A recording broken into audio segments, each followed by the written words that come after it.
Bien, vamos a seguir entonces con la unidad 7. Vamos a hablar ahora del abuso emocional y de niños y niñas testigos de violencia. Para hablar del primer tema vamos a retomar los aportes de Glasser, que nos dice que el abuso emocional son todas las conductas que tienen un efecto adverso, actual o probable en el desarrollo emocional y conductual del niño o de la niña, y que es producido por adultos responsables de su cuidado e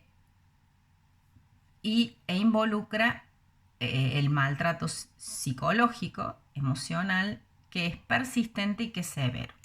La autora también nos señala que en esta relación interaccional que tiene el adulto o la adulta con su hijo o con su hija, la definición de abuso comprende tanto la acción de la persona responsable como la reacción del niño o niña.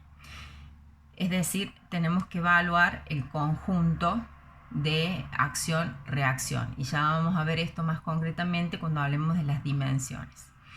Y también señala que el abuso emocional integra este concepto las conductas de abandono, que pueden ser la omisión de un cuidado, retirar el cuidado necesario para una persona vulnerable, una víctima vulnerable, como puede ser un niño o una niña. Bien, para pensar entonces en estas relaciones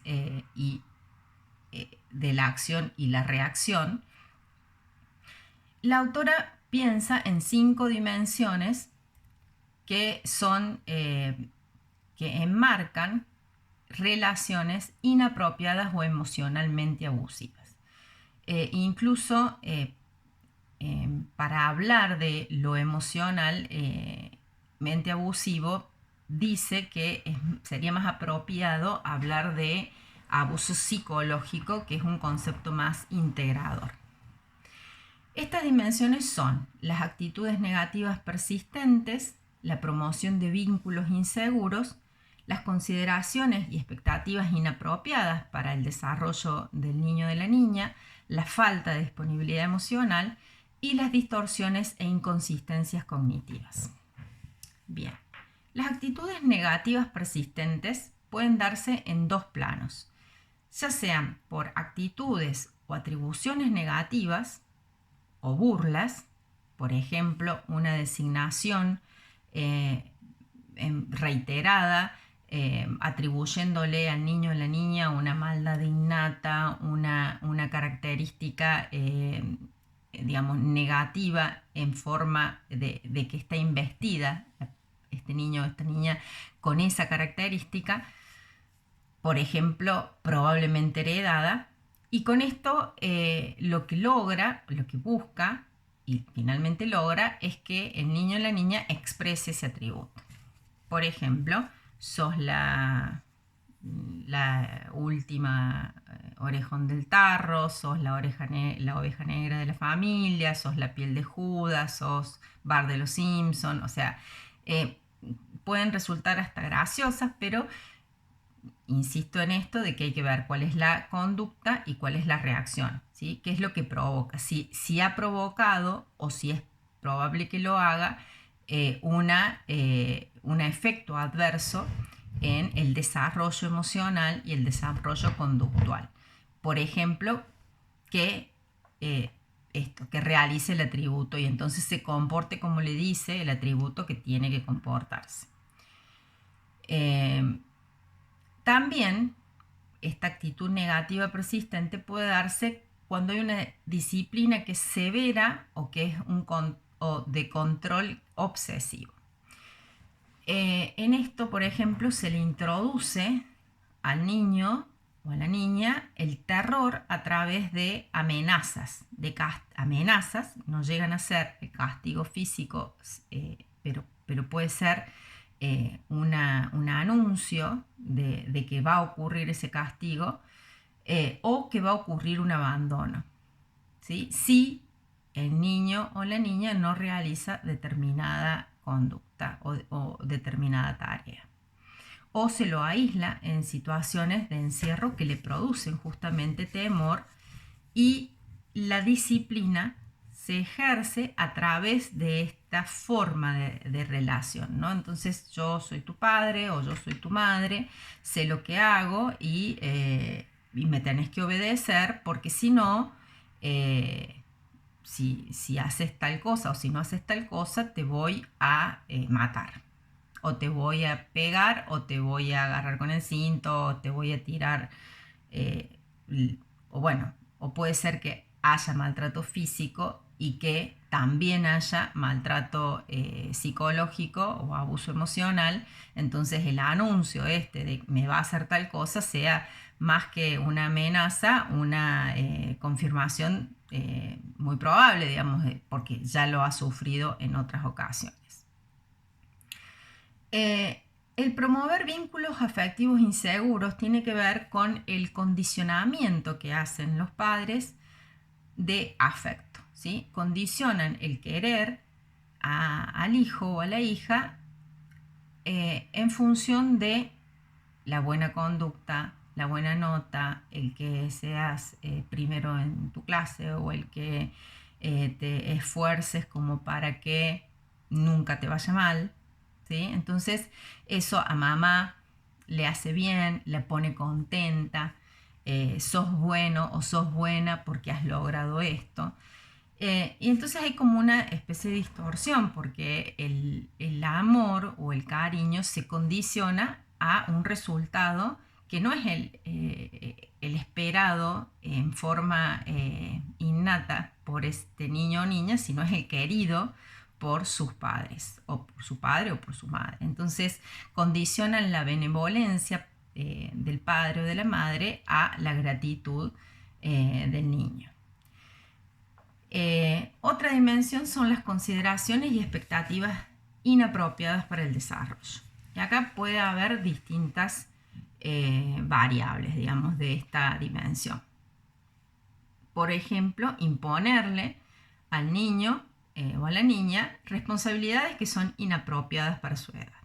Por ejemplo, el cuidado de hermanos o hermanas menores o pequeños cuando no tienen la edad suficiente para llevar a cabo estas tareas y de responsabilizarse de las consecuencias.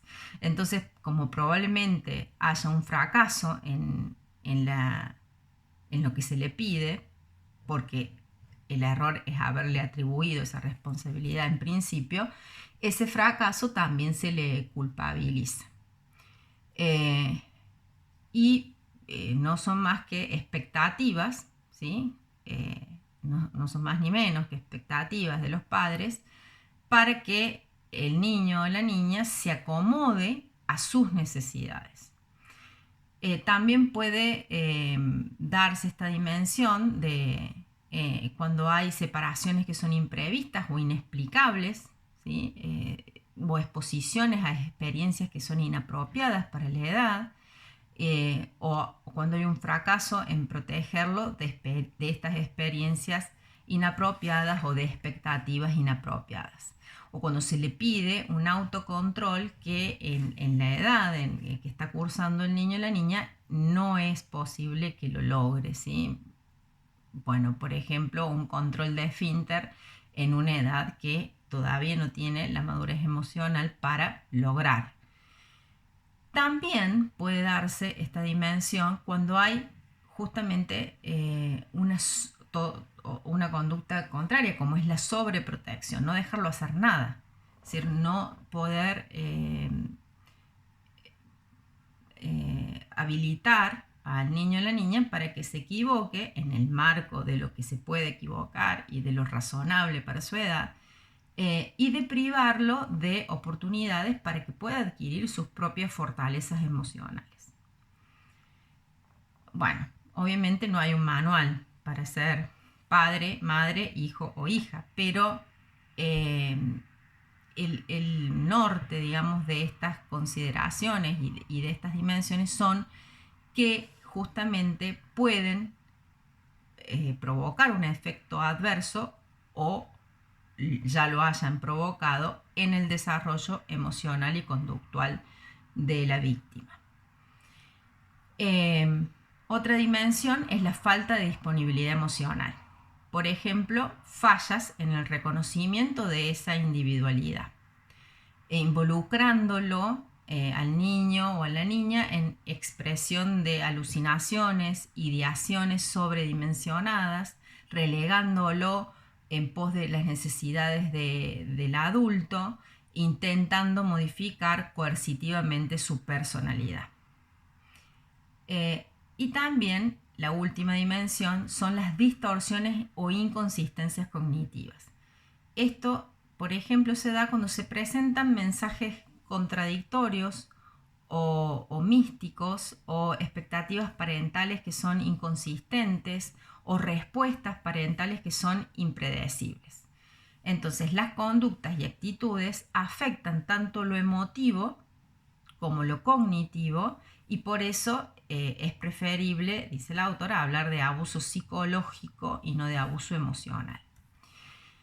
¿Cuáles son los principios de intervención? Bueno, en primer lugar, el reconocimiento, es decir, tanto por la red de profesionales como de cuidadores, tiene que haber un reconocimiento de la individualidad de la víctima. Es un aspecto problemático.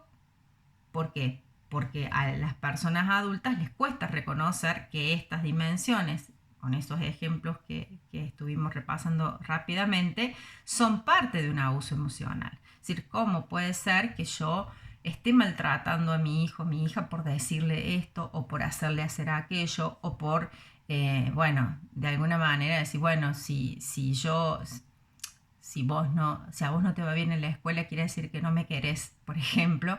¿Cómo puede ser que esté condicionándolo y esté probablemente provocando una afectación en su emoción, o en su cognición, o en su conducta? Bueno, ¿cómo cuesta reconocer que estas conductas son abusivas, son psicológicamente dañinas? Entonces, este reconocimiento de la individualidad de la víctima y reconocimiento de la conducta como abusiva es un aspecto difícil, digamos, porque es un desafío, tanto para el terapeuta como para el responsable. Entonces, una vez que logramos reconocer que lo que estamos diciendo o haciendo tiene la potencialidad de provocar un daño psicológico, vamos a trabajar hacia un cambio en la relación. Primero se puede trabajar con los padres, interrelacionando con niños o con niñas, o también se puede trabajar con el niño o la niña en forma individual. Puede ocurrir que ese reconocimiento no sea suficiente, es decir, que en realidad haya un como sí, me doy cuenta, pero me parece que no es para tanto, o de todas maneras lo sigo haciendo, o no hago esto, pero sigo maltratando emocionalmente a mi hijo o a mi hija con otro tipo de mensaje. Bueno, en este caso, cuando no es suficiente el reconocimiento, surge una necesidad de separación, tanto individual con el niño, como en el trabajo terapéutico relacional con los cuidadores de este niño. Y también otro principio de intervención es el compromiso, es decir, hacer posible que se pueda ver que esta afectación emocional, conductual, cognitiva del niño y de la niña tiene una potencia tan fuerte que puede provocar fenómenos transgeneracionales de abuso emocional. Es decir, se pasa de generación en generación el modo de maltrato, el modo de abuso psicológico. Cuando hay un abuso en forma temprana, sea cual sea este maltrato, puede ser físico, emocional, un abandono, alcanza consecuencias negativas en lo comportamental, en lo cognitivo y en lo emocional, que se puede verificar luego por ejemplo, en los primeros años escolares. Es decir, cuando hay un maltrato, un abuso emocional temprano, luego se registra a lo largo de la vida, es decir, tiene consecuencias que se van a ir descubriendo cuando el niño o la niña empiece a socializar. Bien, eso en relación a Glasser. En relación a Friedman, que habla de la psicoterapia de niños y niñas testigos de violencia familiar, acá es importante retomar lo que habíamos dicho de la violencia familiar y de quienes pueden ser víctimas también. Recuerden que la noción de víctimas que adscribimos es la de la Declaración de los Principios Fundamentales de Justicia para Víctimas de Delito y de Abuso de Poder, y que es amplia y que no se centra solo en la víctima como individuo o víctima de abuso de poder, sino que puede ser una víctima colectiva o pueden ser los familiares o las personas que estén a cargo de esa víctima y cuyos efectos le repercuten. Este es un caso, es decir, cuando hay niños o niñas que son testigos de violencia. Los síntomas de estos niños que son testigos de violencia son físicos, pueden ser físicos, cognitivos, en el retardo en el desarrollo o desórdenes de conducta, o la internalización de los problemas, como por ejemplo la baja autoestima y la depresión. Ahora, estos síntomas van a depender de algunos factores y esto es importante, digamos, tenerlos en cuenta para después poder observar las consecuencias. Dependen del temperamento del niño o de la niña, del tiempo en que estuvieron expuestos a la violencia, de los sistemas de apoyo con los que cuente, puede ser la escuela, la familia extensa o los vecinos, y de la etapa evolutiva del niño o de la niña. Bien, ¿cuáles pueden ser algunos ejemplos? En la primera infancia, o incluso en los preescolares, el síntoma se pone en el cuerpo, es decir, se habla a través del cuerpo. Y por lo tanto, las respuestas van a ser somáticas. Lloro, grito, no puedo dormir.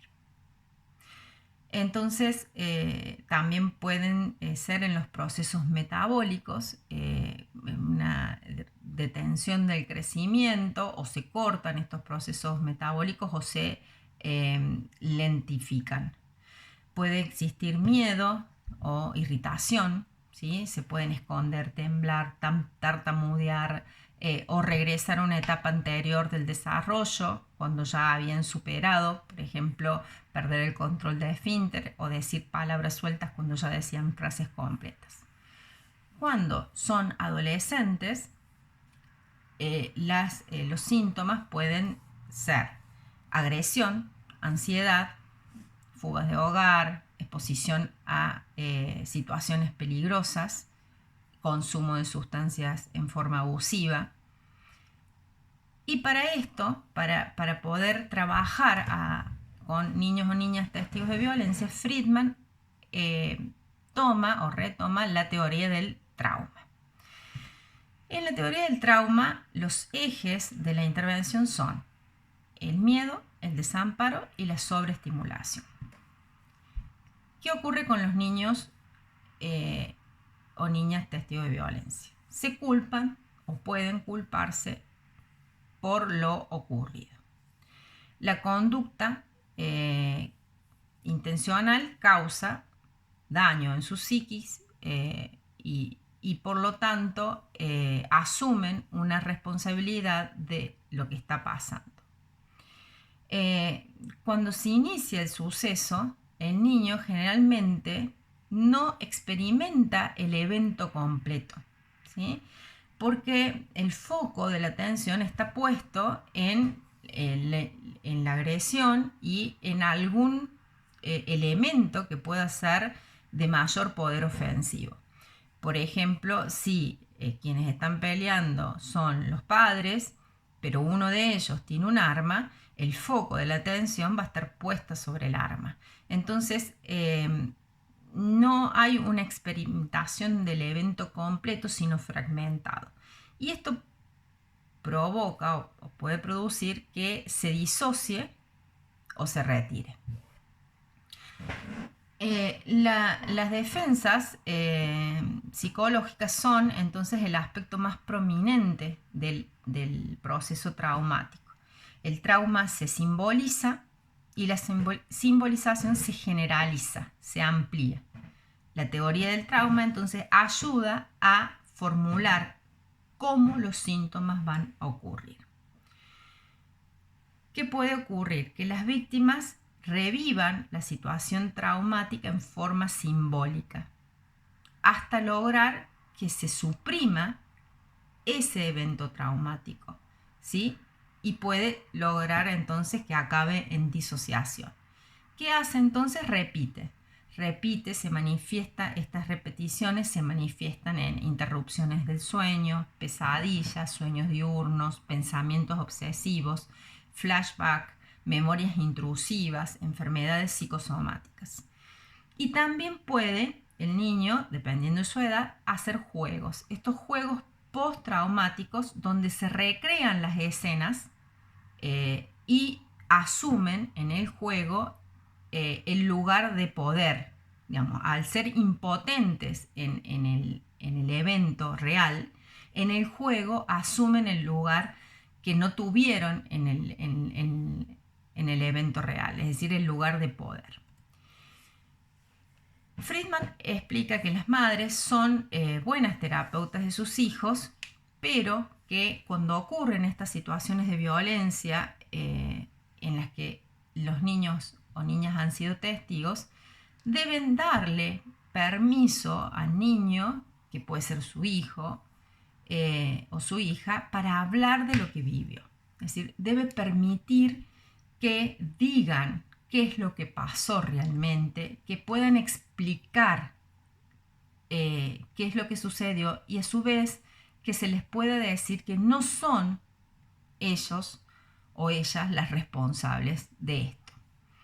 Los terapeutas que trabajan con niños testigos de violencia deben ayudarlos entonces a recrear el evento. Es necesario que la víctima revele, cuente a otra persona los eventos del trauma, su reacción, su impotencia, su desintegración.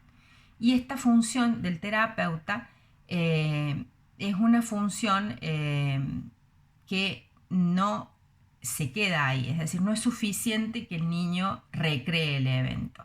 El terapeuta debe hacer que el niño se dé cuenta que está revelando un trauma, es decir, que debe interpretar. Esta interpretación se realiza porque no va a ser suficiente que el niño repita y repita este juego, sino que adquiera una memoria coherente.